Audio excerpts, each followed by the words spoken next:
कबीरा जब हम पैदा हुए जग हंसे हम रोए, ऐसी करनी कर चलो हम हंसे जग रोए।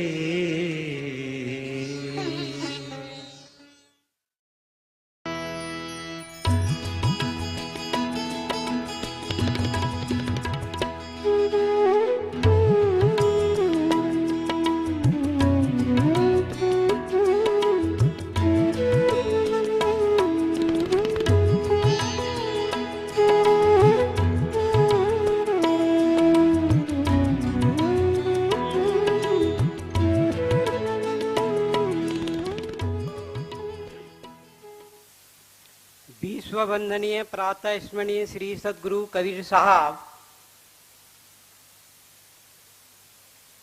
परम पूज्य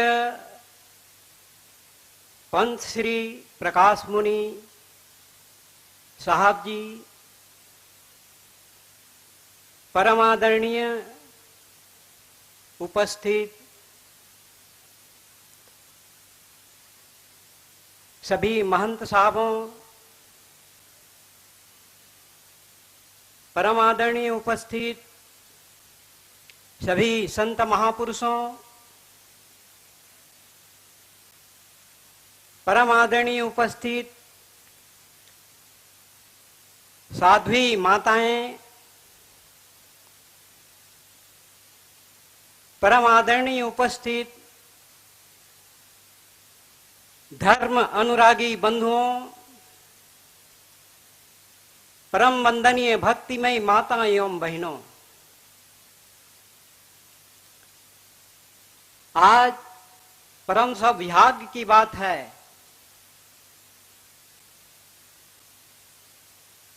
आज इस पावन भूमि में प्रकाश डालने के लिए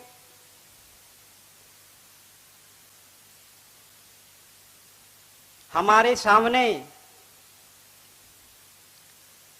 गद्दी आसीन पंत श्री हुजूर साहब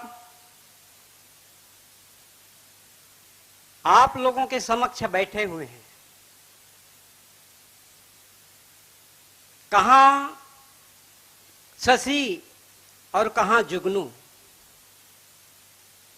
कहां चंद्रमा और कहां तारा, कहां सूर्य और कई दीपक।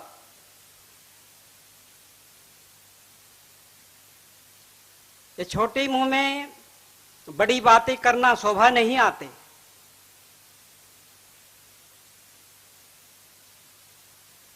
इसलिए मैं करूं निवेदन विनय सहित प्रभु, हाथ जोड़ सिर झुका झुका के। तुम्ही हो बोधक, तुम्ही हो पालक, ध्यान धरूं चित लगा लगा के। साहे बंदगी, साहे बंदगी, साहे बंदगी, साहे।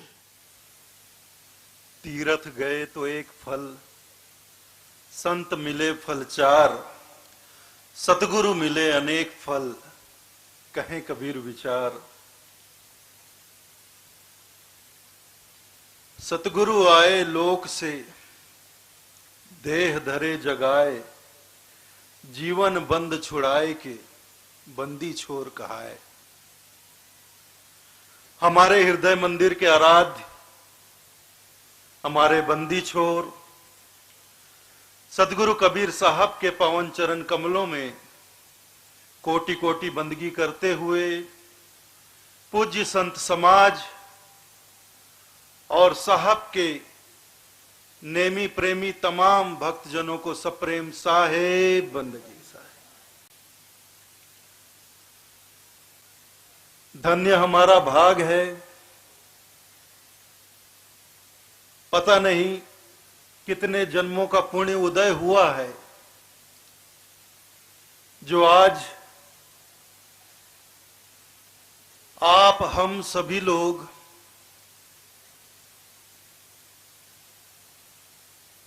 वंश प्रतापाचार्य परम पूज्य पंच श्री सुदर्शन नाम साहब की इस तपोभूमि में,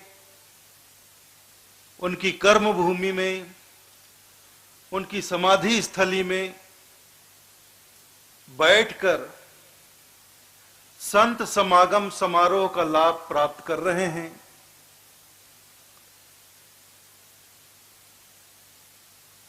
परम पूज्य सुदर्शन नाम साहब के इस पावन धाम के दर्शन के निमित्त ही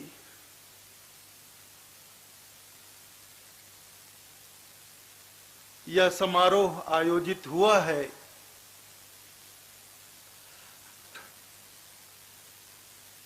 अभी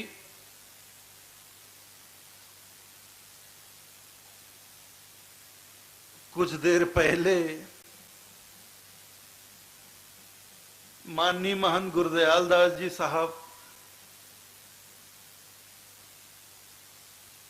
और श्री सुदर्शन धाम रतनपुर के हमारे आदरणीय महंत निर्मल दास जी साहब ने कुछ बड़ी अद्भुत बातें कही।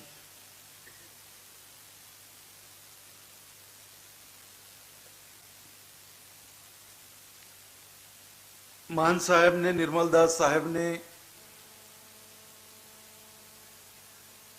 मेरे संबंध में ऐसा कहा कि इस भूमि पर, इस स्थल पर प्रकाश डालने यहां प्रकाश मुनि आया हुआ है। और महंत गुरुदयाल दास साहब कहते हैं कि हम सबकी आशा है कि आप दो शब्द बोले और वो भी आशीर्वचन के। अरे साहब, मैं तो खुद आशीर्वाद लेने यहां आया हूं, और जो लेने आया है वो क्या देगा आपको? और साहब, रहा सवाल प्रकाश डालने का, तो मैं तो बड़ा तुच्छ सा प्राणी हूं, और मेरे ही अंदर जो प्रकाश है, साहब कबीर संतन की कृपा से भयो है परम प्रकाश। अरे सदगुरु कबीर की और सब संतों की कृपा सही तो मेरे अंदर प्रकाश है। मैं और क्या कहां का प्रकाश डालूंगा? तो मैं यहां ना प्रवचन करने आया, ना तो मैं यहां भाषण करने आया, ना तो उपदेश करने आया, ना प्रकाश डालने आया, ना आशीर्वाद देने आया। मैं यहां आया खुद दर्शन करने, खुद आशीर्वाद लेने और सदगुरु और संत समाज से और ज्यादा प्रकाश ग्रहण करने।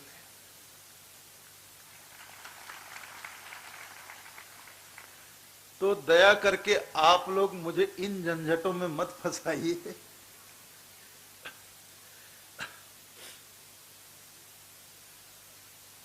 बहुत आनंद आ रहा है।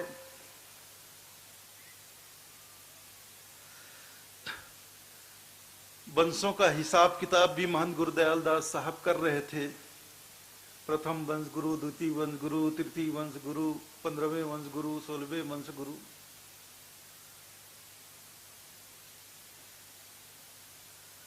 सर्वविदित है, धनी धर्मदास साहेब और आमीन माता की अटूट भक्ति, उनकी निष्ठा, उनका प्रेम, अगाध प्रेम, उनकी भाव भक्ति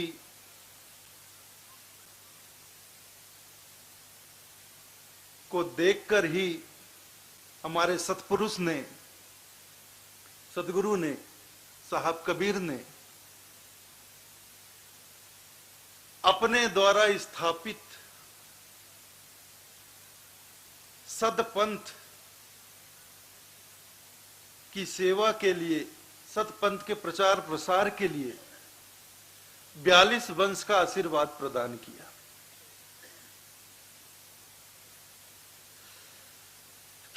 जब 42 वंश का आशीर्वाद प्रदान किया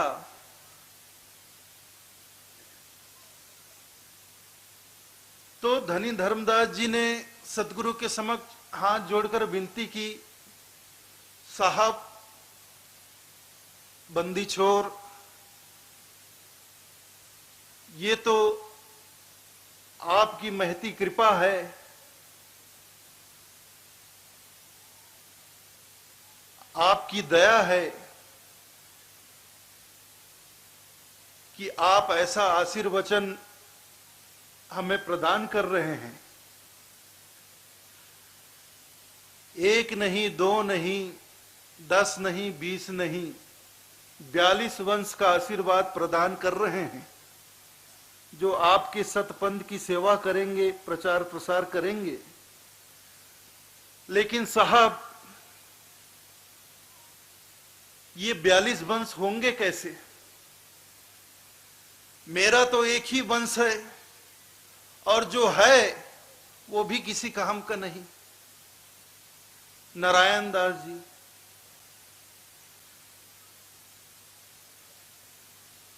आपकी कृपा से, आपकी ही कृपा से मैं और मेरी अर्धांगिनी ये आमीन आपके शरण में आ गए।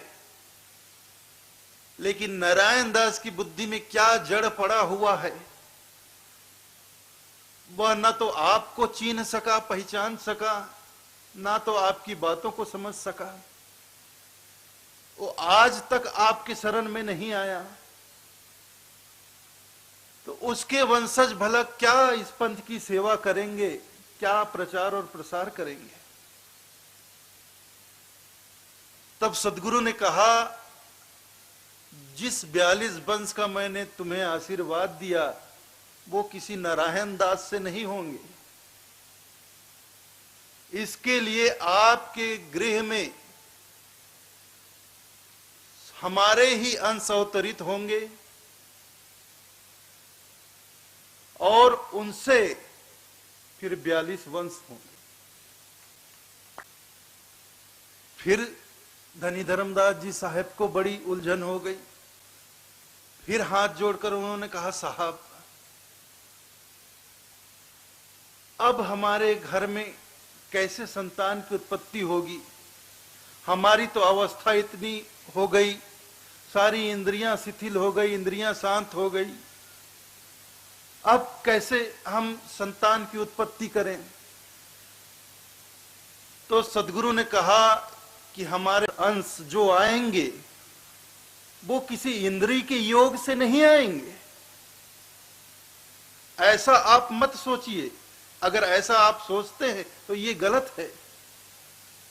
हमारे अंश जो आपके घर में अवतरित होंगे वो हमारे वचन से अवतरित होंगे, इंद्रिय संयोग से अवतरित नहीं होंगे। जब सदगुरु ने ऐसा वचन दिया, आशीर्वचन दिया, तो सदगुरु के वचनानुसार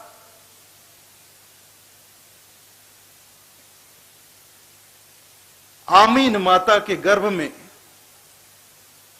उस सत्पुरुष के अंश ही प्रकट हुए। अगहन पूर्णिमा के दिन संवत 1538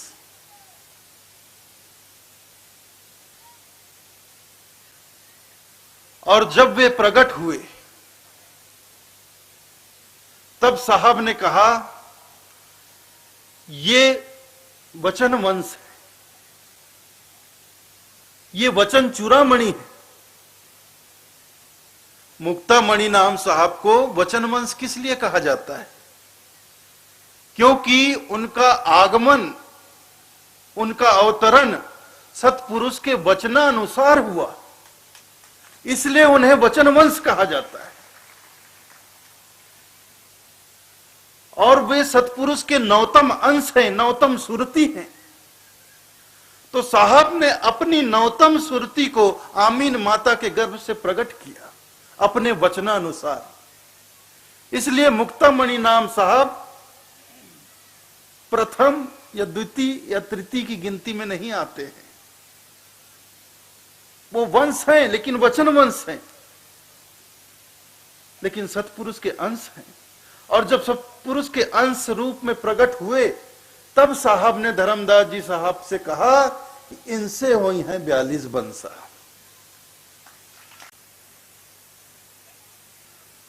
और जिस समय साहब ने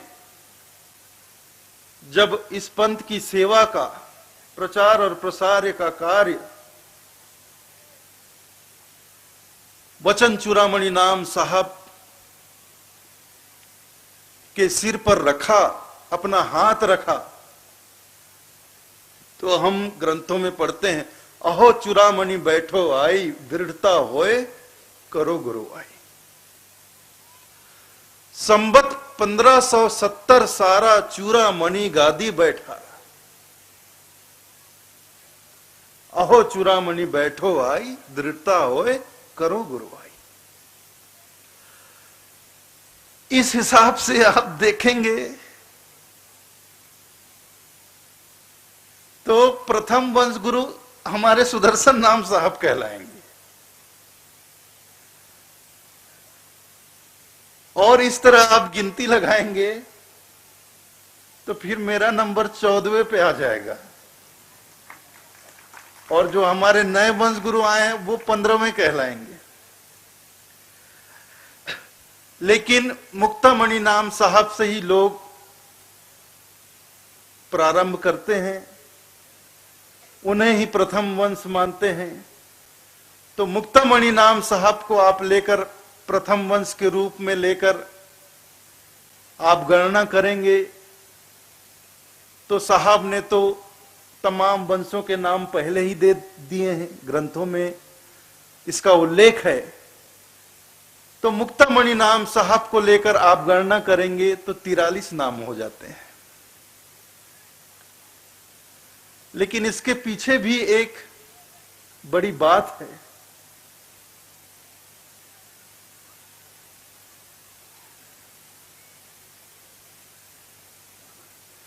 साहब ने तो आशीर्वाद दिया, 4 गुरु संसार में धर्मदास बड़े अंश, मुक्ति राज लिख देनिया अटल 42 वंश। 4 गुरु संसार में साहब चारों युग में आए। सतयुग में आए, सत सुकृत नाम कहा है। त्रेता में आए, मुनिंद्र नाम कहा है। द्वापर में आए, करुणामय नाम कहा है। कलयुग में आए, कबीर नाम कहा है। और चारों ही युगों में आकर उन्होंने चारों युग में सतपंथ की स्थापना की, और इस सतपंथ की सेवा के लिए, प्रचार प्रसार के लिए, जीवों को चेताने के लिए, जीवों को सतपुरुष का संदेश देने के लिए चारों युग में उन्होंने गुरुओं की स्थापना की, और हर युग में उन्होंने वंशों का आशीर्वाद दिया। सहते जी बाला को सतयुग में दिया, त्रेता युग में गुरु चतुर्भुज जी को आशीर्वाद दिया। द्वापर में गुरु राय बंके जी को आशीर्वाद दिया। कलयुग में धनी धर्मदास जी साहब को दिया। तो जब साहब कहते हैं कि 4 गुरु संसार में धर्मदास बड़े अंश, तो बड़े अंश का मतलब क्या? कि जैसे सहते जी हुए, चतुर्भुज गुरु हुए, बंके जी हुए, धर्मदास जी साहब हुए, तो बड़े अंश का क्या मतलब? धर्मदास जी साहब सबसे हट्टे कट्टे थे, इस हिसाब से सोचोगे क्या बड़े अंश थे, बड़े ढील डोल वाले? ऐसा नहीं। सतयुग में जब उन्होंने सहते जी बाला को गुरुवाई प्रदान किया, आशीर्वाद दिया, तो उन्हें 7 वंशों का आशीर्वाद दिया। त्रेता युग में चतुर्भुज गुरु चतुर साहब को आशीर्वाद दिया, तो 16 वंशों का आशीर्वाद दिया। द्वापर युग में राय बंके जी गुरु को आशीर्वाद दिया, तो उन्हें 27 वंश का आशीर्वाद दिया। और कलयुग में जब धनी धर्मदास जी साहब को आशीर्वाद दिया, तो 42 वंशों का आशीर्वाद दिया। तो सबसे ज्यादा वंशों का आशीर्वाद धनी धर्मदास जी साहब को मिला, इसलिए धनी धर्मदास जी साहब को सबसे बड़ा अंश माना जाता है। 4 गुरु संसार में धर्मदास बड़े अंश, मुक्ति राज उनको दिए अटल 42 वंश। अटल 42 वंश भी दे रहे हैं और एक वंश की हानि का योग भी बता रहे हैं। आप लोग ग्रंथों को पढ़िए, प्राचीन ग्रंथों को पढ़िए। इसमें वंशों के कार्यकाल का आगम निगम सब कुछ साहब ने पहले ही, क्या होगा क्या नहीं होगा, कब क्या होगा कब क्या नहीं होगा, ये काल दूत कहां अपने खेल खेलेंगे, किस तरह से खेल खेलेंगे, क्या प्रपंच रचेंगे, कहां उत्पात मचाएंगे, कैसे पंथ को तोड़ेंगे, एक पंथ के 12 पंथ चलाएंगे, ये सब कुछ साहब ने पहले ही स्पष्ट कर दिया। ये कोई नई बात नहीं है। अगर जो लोग प्राचीन हमारे कबीर पंथ के शास्त्र हैं, ग्रंथ हैं, साहित्य हैं, उसका अध्ययन करते हैं, वो लोग इस बात को भली भांति समझते हैं, अच्छी तरह से जानते हैं। सब कुछ साहब ने पहले ही कह दिया है, स्पष्ट कर दिया है, कब क्या होगा कब क्या नहीं होगा, कब इस पंथ को, मेरे द्वारा स्थापित सतपंथ को यह काल निरंजन अपने दूतों के द्वारा छिन्न भिन्न करने का प्रयास करेगा, समय समय पर तोड़ेगा, खंडित करेगा, भरमाएगा। मेरी राह पर चल रहे लोगों को, जीवों को भरमाएगा, भटकाएगा, क्योंकि उसको खतरा है ना। अब जम्बू द्वीप का राज तो उसको मिला है और यहां उसका राज है, और यहां करोड़ों जीव उसके जाल में फंसे हुए हैं, उन पे राज करता है। अब साहब खुद यहां आ गए, सतपुरुष खुद आ गए उन जीवों को मुक्त कराने, तो घबरा गया निरंजन। साहब सब जीवों को मुक्त करा कर ले जाएंगे तो मैं राज किस पे करूंगा।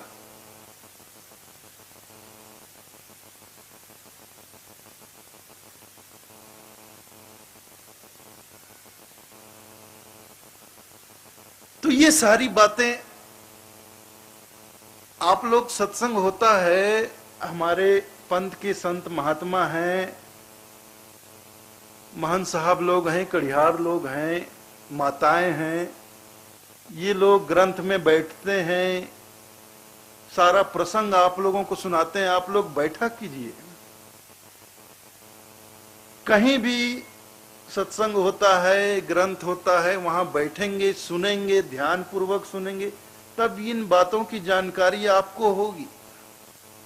कभी कभार ऐसे बैठ गए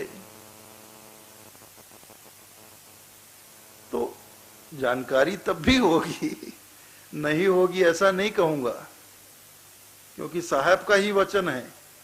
अब साहब के वचन का उल्लंघन कैसे करूं। सत्संग की आधी घड़ी, सुमरन बरस 50, और बरसा बरसे एक पहर, राहत 12 मास।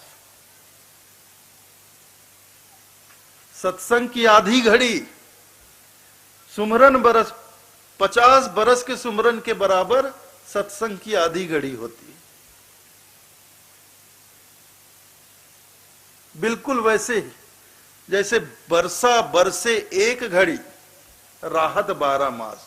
3 घंटे की एक घड़ी होती है, 8 पहर होते हैं,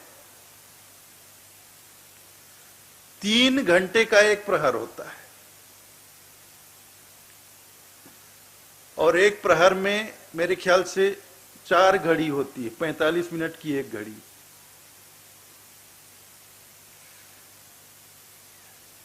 तो बरसे एक पहर मतलब 3 घंटे। 3 घंटे मूसलाधार अगर बारिश हो गया, झमाझम बरसात हो गई, तो जितने गांव के ताल तलैया हैं, नदी नाले हैं, और सब उफान पे आ जाते हैं। ताल तलैया एकदम भर जाते हैं और नदी में नालों में उफान आ जाता है, छोटे बड़े बांध सब भर जाते हैं। तो एक बार 3 घंटे जम के बरसात हो गई, तालाब भर गया, तलैया भर गए, बांध भर गए, तो इतना पानी इकट्ठा हो जाता है कि पूरे 12 महीने की हमारी सुविधा हो जाती है।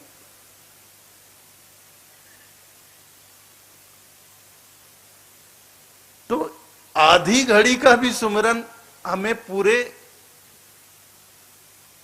जीवन भर के लिए राहत दे सकता है। सत्संग की आधी घड़ी, सुमरन बरस 50। 50 बरस सुमरन करके हम जो प्राप्त करेंगे वो सत्संग में सिर्फ आधी घड़ी में प्राप्त कर सकते हैं।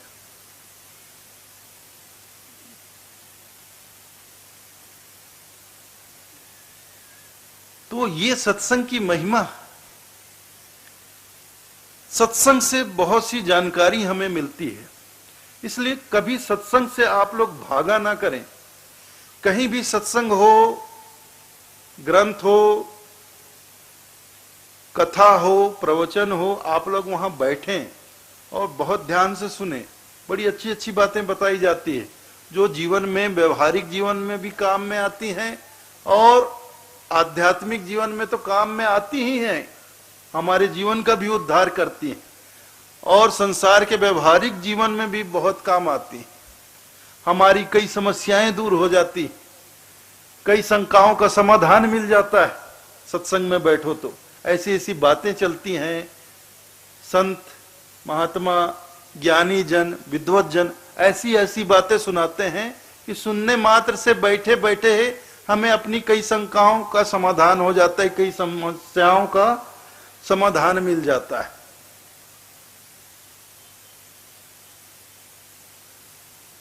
तो सत्संग को कभी चूकिए मत। इसीलिए देखिए हमारे कबीर पंथ में और कुछ नहीं होता है, जब भी होता है संत समागम समारोह ही होता है। ये देखिए पीछे लिखा हुआ है सदगुरु कबीर संत समागम समारोह। ये हमारे कबीर पंथ की परंपरा। जब भी होगा संत समागम समारोह ही होगा।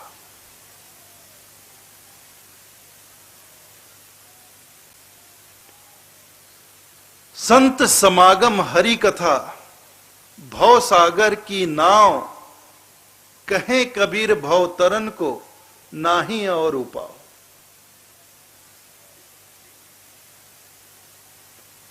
संत समागम और हरि कथा ये भव सागर की नैया है और इस नैया में बैठकर ही हम भव सागर से पार उतर सकते हैं, दूसरा कोई उपाय नहीं।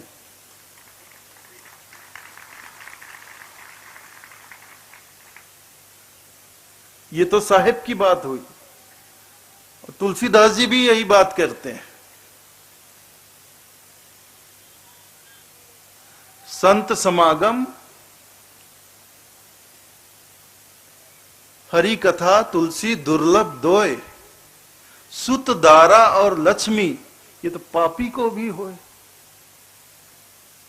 कुटुंब परिवार बाल बच्चे भाई बहन माता पिता रुपया पैसा धन दौलत ये तो पापी से भी पापी आदमी को मिल जाता है, पापी से भी पापी आदमी के पास होता है। लेकिन संत समागम और हरि कथा ये तुलसी दुर्लभ दो, ये दो चीजें बहुत दुर्लभ हैं, ये किसी को सहज नहीं मिलती। ये किसी को आसानी से प्राप्त नहीं होती। पता नहीं कितने जन्मों का पुण्य उदय होता है, तब संतों से हमारा मिलन होता है। संत समागम का अर्थ क्या हुआ? समागम का मतलब होता है मिलन, और संत समागम अर्थात संतों से मिलना, संतों से मिलन करना। अब संतों से मिलन कैसे करें? संतों से कैसे मिलन करोगे? जाके गले लगा लोगे, समधी भेंट? संत मिलन का क्या मतलब? संत मिलन का मतलब यही है कि हम संतों के शरण में आए, उनके चरणों में बैठें, और उनके श्रीमुख से जो भी वचन निकलते हैं, जो भी शिक्षा हमें मिलती है, जो भी उपदेश हमें प्राप्त होता है, उसे अपने हृदय में बिना किसी बाधा के उतर जाने दें, हृदय में उतर जाने दें, रोम रोम में उतर जाने दें। ये संत समागम होता है।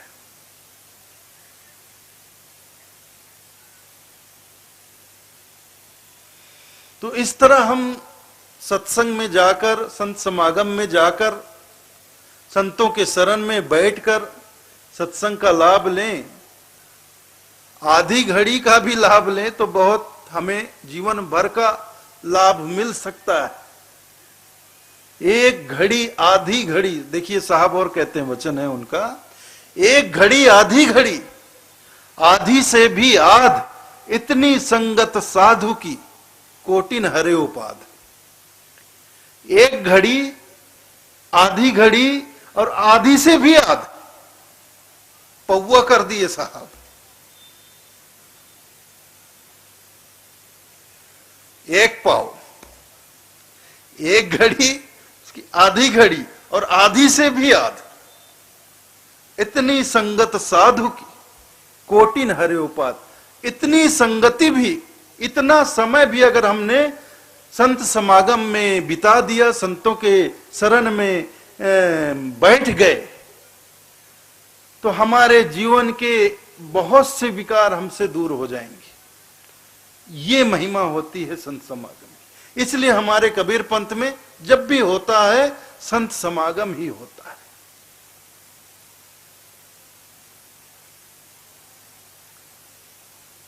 तो संत समागम का लाभ, वही बात तुलसीदास जी, दुर्लभ। लेकिन जब तुलसीदास जी कह रहे हैं संत समागम हरि कथा तुलसी दुर्लभ दोय, ये दुर्लभ है, तो विचार करने वाली बात है कि क्यों दुर्लभ है, किसके लिए दुर्लभ है।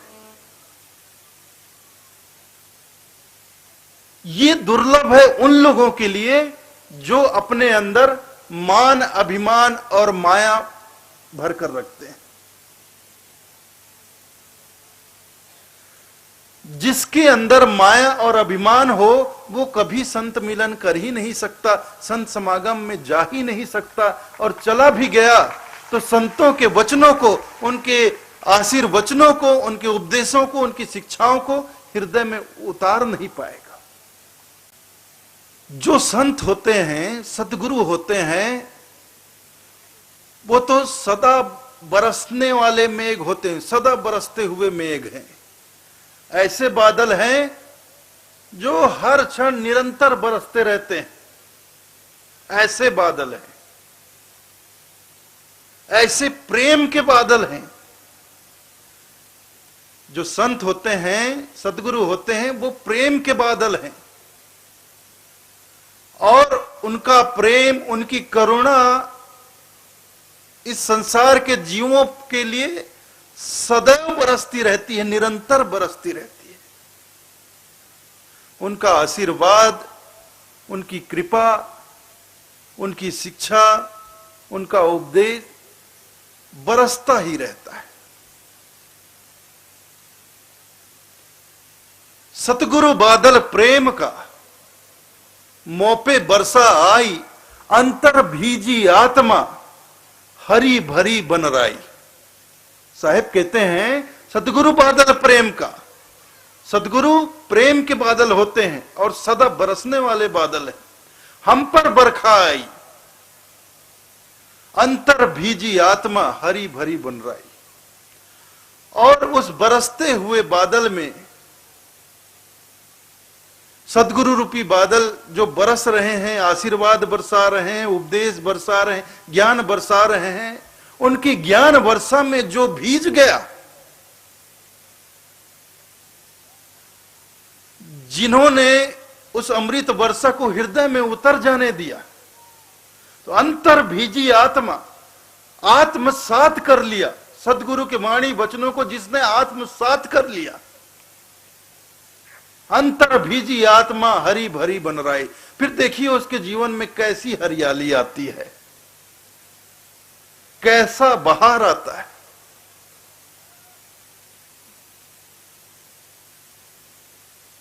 उसका जीवन निखर जाता है, पूरा जीवन बदल जाता है। जैसे एक बंजर भूमि, अभी देखिए चैत्र का महीना, फिर बैसाख का महीना, फिर जेठ का महीना, इतनी तेज गर्मी होगी, ये सूरज जो है इतनी गर्मी देगा, इतनी गर्मी देगा कि चारों तरफ जिधर भी देखिए जमीन सूखा सूखा बंजर बंजर सा दिखेगा, सारी हरियाली खत्म हो जाएगी। जिधर देखेंगे उजड़ा उजड़ा सा, उजड़ा उजड़ा सा, सिर्फ धूल मिट्टी उड़ते हुए नजर आएंगे, वीराना वीराना सा। और जैसे ही आषाढ़ का महीना आएगा, बारिश होगी, झमाझम बरसात होगी, तो सावन के आते तक देखिए जिधर देखेंगे हरा भरा, हरियाली ही हरियाली हरियाली। कैसा सौंदर्यमय वातावरण चारों ओर बन जाता है। ये पूर्ति ऊपर बरसते हुए बादल से होती है। जब जल बरसता है तो पूरी धरती हरी भरी हो जाती है। वैसी जब सदगुरु की वर्षा, अमृत वर्षा को, उनके ज्ञान वर्षा को हम आत्मसात करते हैं, तो हमारा जीवन भी हरा भरा हो जाता है, हमारे अंदर बहार आ जाती है, जीवन परिवर्तित हो जाता है, पूरा जीवन बदल जाता है। तो भीगेगा वही,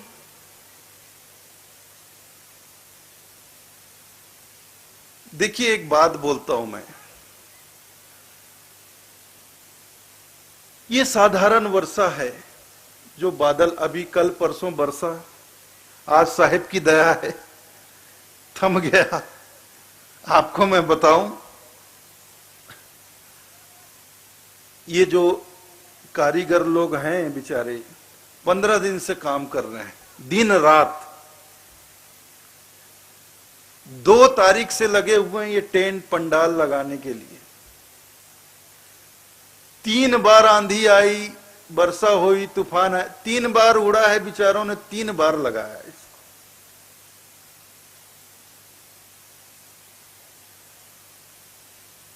तो उनकी जितनी प्रशंसा की जाए कम है, बेचारों ने बहुत मेहनत की है, हम उनके आभारी हैं। तो ये जो मौसमी बरसात, बारिश जब होती है, वर्षा होती है, और इस वर्षा में हम छतरी तान के खड़े हो जाएं, बरसात हो रही है, पानी बरस रहा है, हम छतरी तान के खड़े हो जाएं, या रेन कोट पहनकर, रेन कोट पहन लें और बाहर निकल जाएं बरसात में, और उसके बाद चिल्लाएं कि कैसा बरसात है, सबको भिगो रहा है, मुझे तो भिगो ही नहीं रहा है।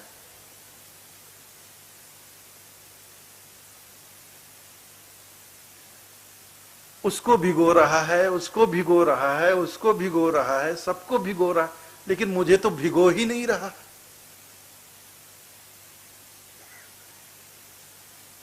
तो इसमें दोष वर्षा का है कि हमारा है?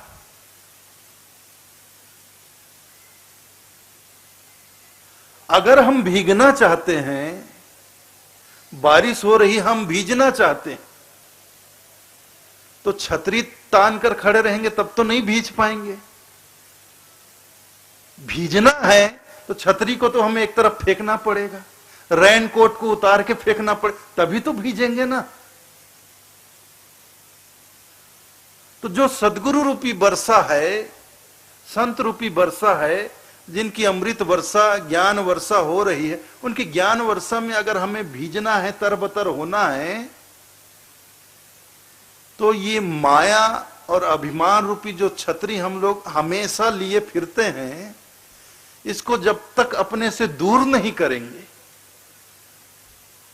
तब तक हम संतों से मिलन, सही अर्थ में मिलन नहीं कर पाएंगे, संत समागम नहीं कर पाएंगे।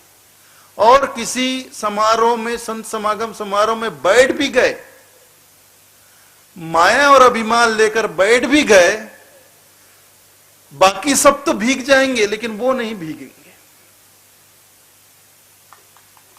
जो संतों की ज्ञान वर्षा होगी वो सबके हृदय में तो उतर जाएगी, लेकिन जो माया अभिमान लेकर बैठा है उसके हृदय में कुछ भी नहीं उतरेगा। इसीलिए साहब पहले ही कह देते हैं, संत मिलन को जाइए तज माया अभिमान, ज्यो ज्यो पग आगे धरे कोटिन यज्ञ समान। संतों से मिलने जाओ, संत समागम में जाओ। संत समागम का अर्थ ही होता है संतों से मिलने जाना, संतों से समागम के लिए जाना, संतों से मिलन करने जाना, संतों के शरण में बैठने के लिए जाना, उनके सत्संग में जाना, उनके शिक्षा को ग्रहण करने के लिए जाना, उनके उपदेश को ग्रहण करने के लिए जाना। तो संत मिलन में जो बाधक है, इन चीजों को लेकर जाएंगे तो कैसे हम उनकी शिक्षाओं को हृदय में उतार पाएंगे? बिल्कुल नहीं उतार पाएंगे। तो जब भी संतों से मिलने हम जाएं तो माया और अभिमान की छतरी को त्याग कर जाएं। संत मिलन को जाइए तज माया अभिमान, माया और अभिमान को तज कर जाएंगे, छोड़ कर जाएंगे, तभी हम संतों से, अपने गुरुजनों से कुछ प्राप्त कर सकते हैं। नहीं तो खाली हाथ जाएंगे, खाली हाथ वापस लौटेंगे, कुछ नहीं मिलेगा।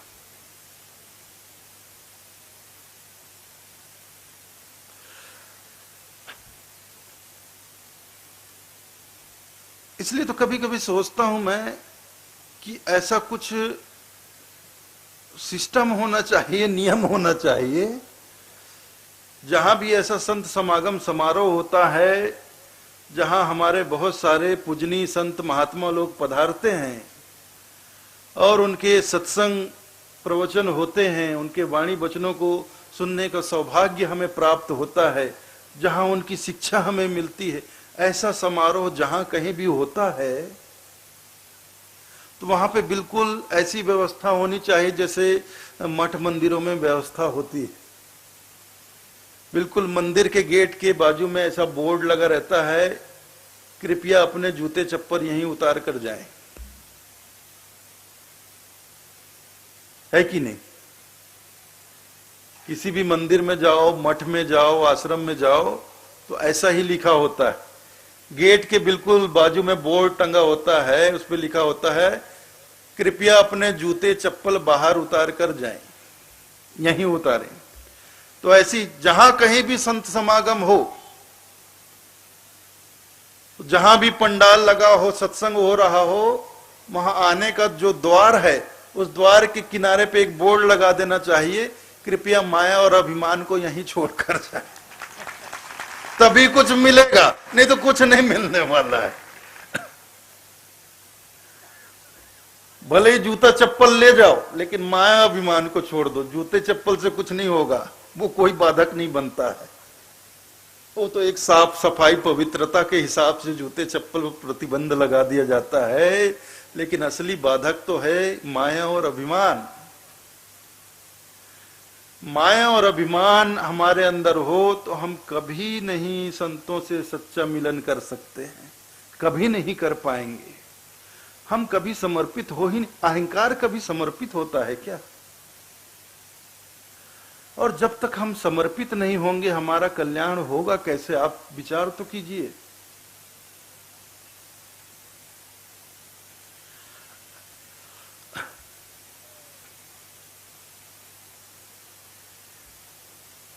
एक तो उद्देश्य ही हमारा ये होता है सत्संग में जाने का कि मेरा कल्याण हो, मैं अपने जीवन का उद्धार कर लूं, मेरे जीवन का कल्याण हो जाए। यही तो उद्देश्य होता है ना हमारा, कि मैं अपना कल्याण चाहता हूं, मैं अपना उद्धार चाहता हूं।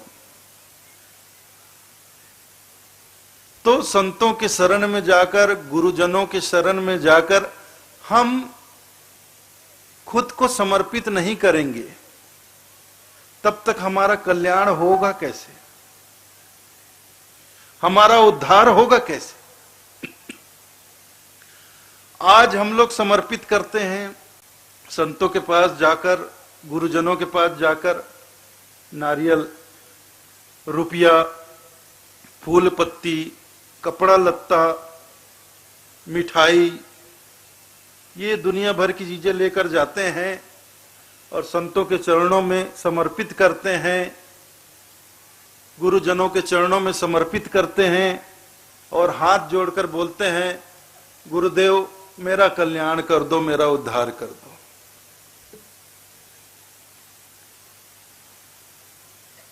भाई, अब गुरुदेव आपका उद्धार करे कैसे? उद्धार तो उसी का होगा जो गुरु के चरणों में समर्पित हुआ। उद्धार तो नरियल का हो जाएगा, कल्याण तो रुपया पैसे का हो जाएगा, कल्याण तो फूल पत्ती की हो जाएगी, वो मिठाई का भी कल्याण हो जाएगा, क्योंकि वो समर्पित हुआ ना गुरु के शरण में। हम तो नहीं हुए। ये जो कुछ भी हम गुरु के चरणों में, संत जनों के चरणों में अर्पित करते हैं, इसमें हमारा है क्या? क्या है हमारा? ना तो नारियल हमारा, ना फूल पत्ती हमारी, ना रुपया हमारा, ना पैसा हमारा, ना कपड़ा हमारा, ना मिठाई। नारियल ले आए किसी दुकान से, फूल पत्ती तोड़ लिए किसी पेड़ पौधे से, मिठाई ले आए किसी हलवाई के यहां से, रुपया पैसे सरकारी टकसाल से। तो इसमें हमारा क्या? जो हमारा नहीं है उसको गुरु के चरणों में समर्पित करके बोलते हैं कि मेरा कल्याण कर देना। अपना कुछ नहीं चढ़ाया, अपना कुछ नहीं चढ़ाया। अपना कल्याण मैं चाहता हूं तो मुझे अपना चढ़ाना पड़ेगा ना, अपना सब कुछ समर्पित करना। और मेरा क्या है? मेरा क्या?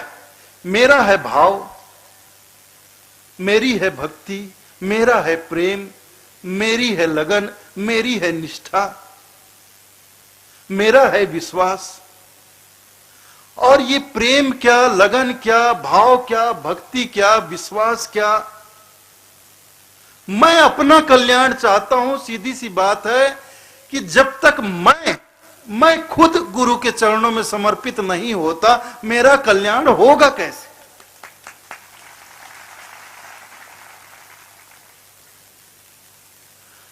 लेकिन जब तक हमारे भीतर माया है, मन माया तो एक है, माया मन ही समाये, तीन लोक संशय परा, काहि कहूं समझाए।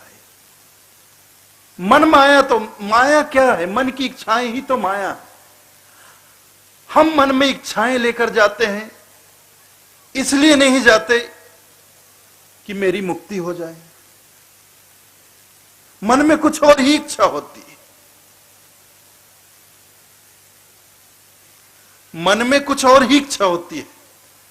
संतों के दर्शन के लिए जाते हैं तो यह भाव नहीं होता कि मैं अपने कल्याण, जीवन के कल्याण, अपनी मुक्ति के लिए चलो उनके शरण में जाऊं। शीश नवाऊं, नहीं, वो कोई और ही इच्छा लेकर जाते हैं। कोई जाता है कि उसका धंधा पानी ठीक नहीं चल रहा है, तो वहां शीश नवाकर बोलता है, आशीर्वाद दीजिए, मेरा आजकल धंधा ठीक नहीं चल रहा है, आपकी कृपा हो जाए, आशीर्वाद हो जाए तो मेरा धंधा पानी अच्छे से चले। कोई कहता है कि मैं बेरोजगार हूं, मेरे पास नौकरी नहीं है, मुझे आशीर्वाद दो बाबा, मुझे नौकरी मिल जाए। कोई कहता है मेरी कोई संतान नहीं है, बाल बच्चे नहीं हैं, वो बाल बच्चे की इच्छा लेकर जाता है, वहां शीश नवाता है। अपनी मुक्ति के लिए, अपने कल्याण की इच्छा लेकर कौन जाता है? तो ये माया ही तो, दुनियादारी की इच्छा लेकर जो जा रहा है वो माया लेकर ही तो जा रहा है।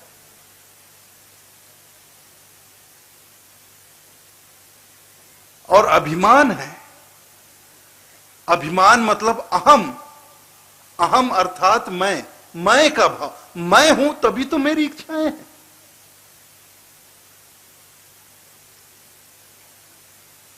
मैं हूं ये अहम भाव है, अहम को ही तो अहंकार कहा गया है, अभिमान कहा गया है।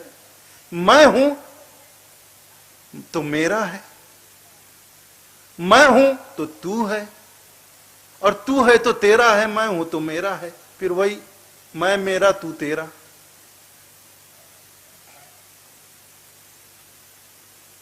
तो मैं जो है ये अभिमान का नाम है,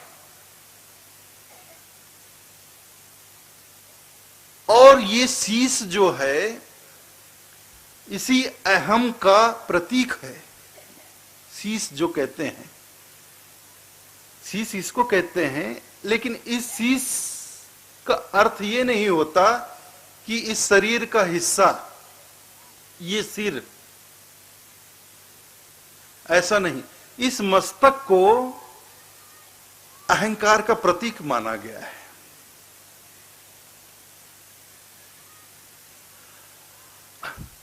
भले ही ये शरीर का अंग, ये सिर चरणों में झुक जाता है, इसका मतलब ये नहीं कि हमारा अहंकार भी झुक गया। ये अहंकार बहुत एकदम अड़ियल घोड़े की तरह होता है, कभी काबू में नहीं आता है, एक नंबर का अड़ियल होता है और बहुत चला। इसके साथ बुद्धि है ना,